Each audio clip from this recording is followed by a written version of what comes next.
reader of books. It's a funny thing about mothers and fathers.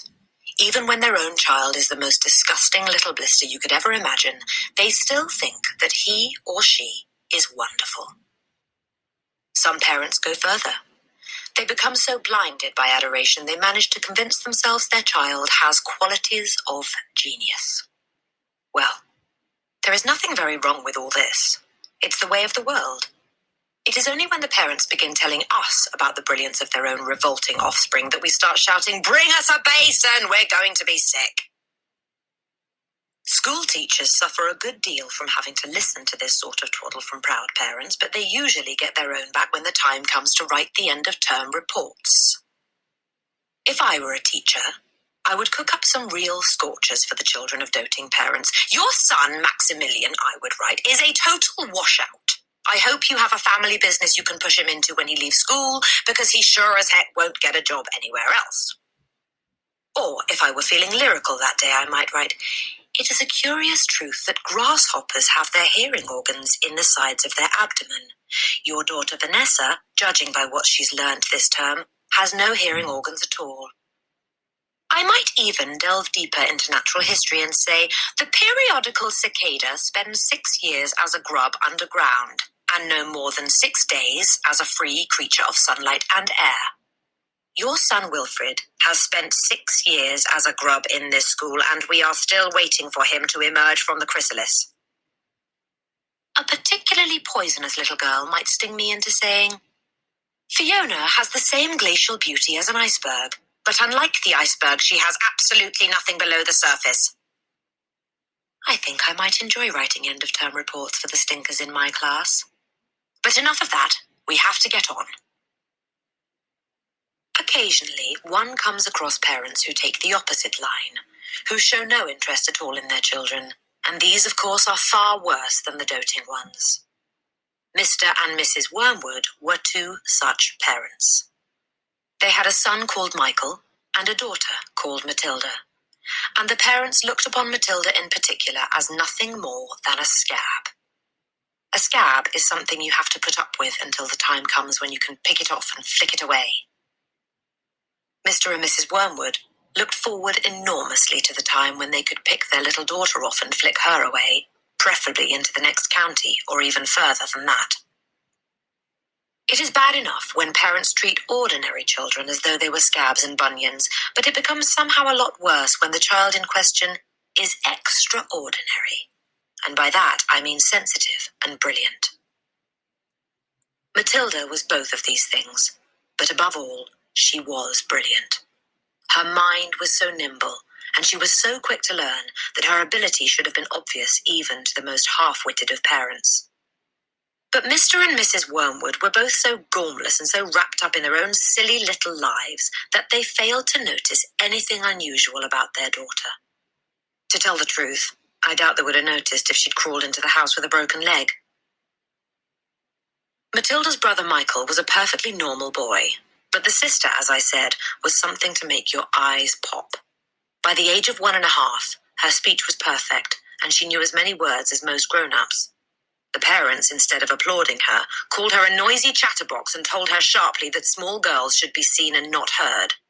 By the time she was 3, Matilda had taught herself to read by studying newspapers and magazines that lay around the house. At the age of 4, she could read fast and well, and she naturally began hankering after books. The only book in the whole of this enlightened household was something called Easy Cooking, belonging to her mother. And when she had read this from cover to cover and had learned all the recipes by heart, she decided she wanted something more interesting. "Daddy," she said, "do you think you could buy me a book?" "A book?" he said. "What do you want a flaming book for?"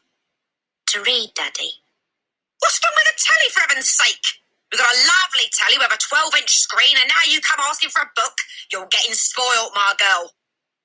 Nearly every weekday afternoon, Matilda was left alone in the house. Her brother, 5 years older than her, went to school. Her father went to work, and her mother went out playing bingo in a town 8 miles away. Mrs. Wormwood was hooked on bingo and played it 5 afternoons a week. On the afternoon of the day when her father had refused to buy her a book, Matilda set out all by herself to walk to the public library in the village. When she arrived, she introduced herself to the librarian, Mrs. Phelps.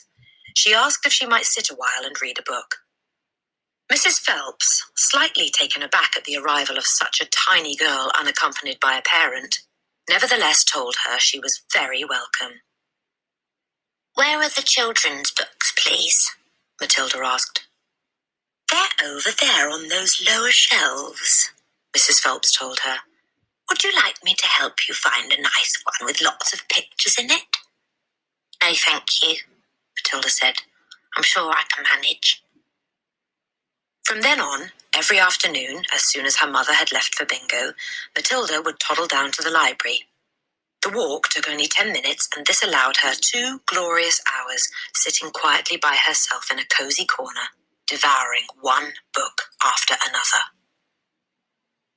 When she had read every single children's book in the place, she started wandering round in search of something else. Mrs. Phelps, who had been watching her with fascination for the past few weeks, now got up from her desk and went over to her. "Can I help you, Matilda?" she asked. "I'm wondering what to read next," Matilda said. "I've finished all the children's books." "You mean you've looked at the pictures?" "Yes, but I've read the books as well." Mrs. Phelps looked down at Matilda from her great height, and Matilda looked right back up at her. "I thought some were very poor," Matilda said, "but others were lovely. I liked The Secret Garden best of all. It was full of mystery. The mystery of the room behind the closed door and the mystery of the garden behind the big wall." Mrs. Phelps was stunned.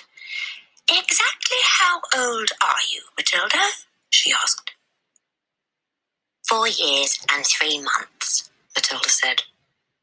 Mrs. Phelps was more stunned than ever, but she had the sense not to show it.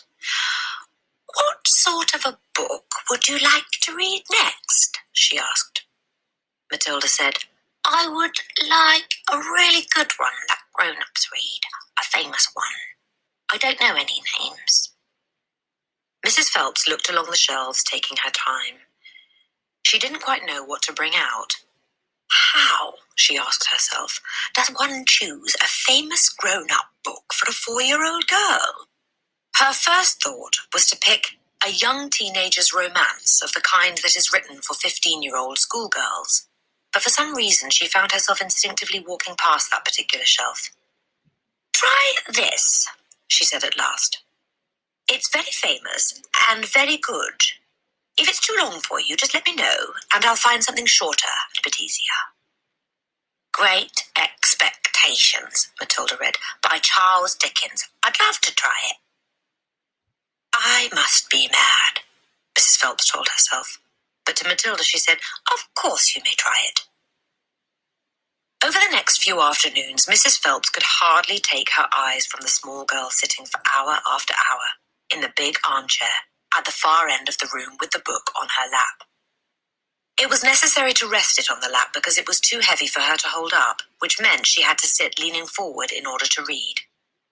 And a strange sight it was, this tiny, dark-haired person sitting there with her feet nowhere near touching the floor, totally absorbed in the wonderful adventures of Pip and old Miss Havisham and her cobwebbed house, and by the spell of magic that Dickens, the great storyteller, had woven with his words.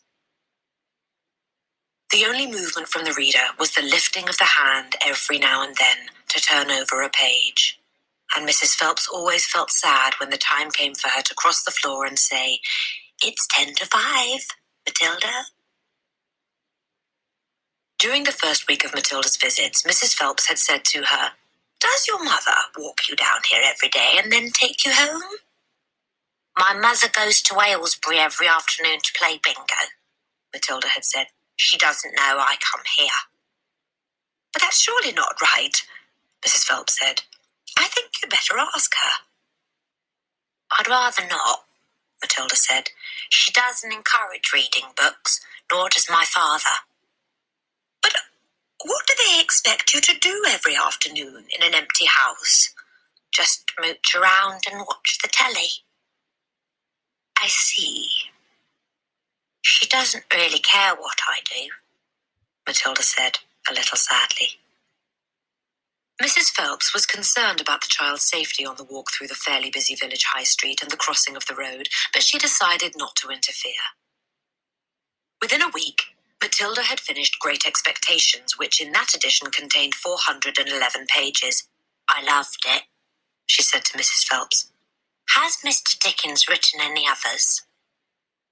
"A great number," said the astounded Mrs. Phelps. "Shall I choose you another?"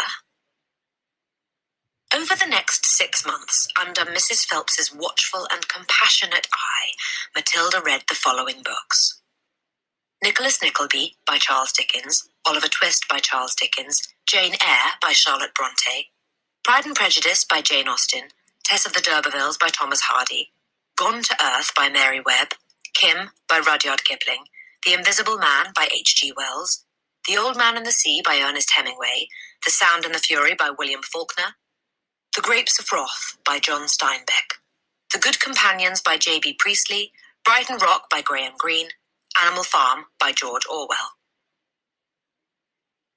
It was a formidable list, and by now Mrs. Phelps was filled with wonder and excitement, but it was probably a good thing that she did not allow herself to be completely carried away by it all. Almost anyone else witnessing the achievements of this small child would have been tempted to make a great fuss and shout the news all over the village and beyond, but not so Mrs. Phelps. She was someone who minded her own business and had long since discovered it was seldom worthwhile to interfere with other people's children.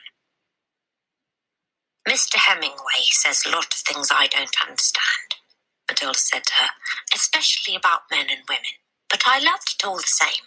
The way he tells it, I feel I'm right there on the spot watching it all happen." "A fine writer will always make you feel that," Mrs. Phelps said. "And don't worry about the bits you can't understand. Sit back and allow the words to wash around you like music." I will. "Did you know," Mrs. Phelps said, "that public libraries like this allow you to borrow books and take them home?" "I didn't know that," Matilda said. "Could I do it?" "Of course," Mrs. Phelps said. "When you have chosen the book you want, bring it to me so I can make a note of it, and it's yours for 2 weeks. You can take more than one if you wish."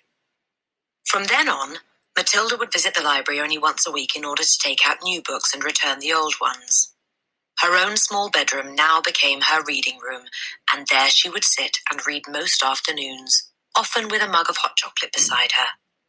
She was not quite tall enough to reach things around the kitchen, but she kept a small box in the outhouse which she brought in and stood on in order to get whatever she wanted. Mostly it was hot chocolate she made, warming the milk in a saucepan on the stove before mixing it. Occasionally she made Bovril or Ovaltine. It was pleasant to take a hot drink up to her room and have it beside her as she sat in her silent room, reading in the empty house in the afternoons. The books transported her into new worlds and introduced her to amazing people who lived exciting lives. She went on olden days sailing ships with Joseph Conrad. She went to Africa with Ernest Hemingway and to India with Rudyard Kipling. She traveled all over the world while sitting in her little room in an English village.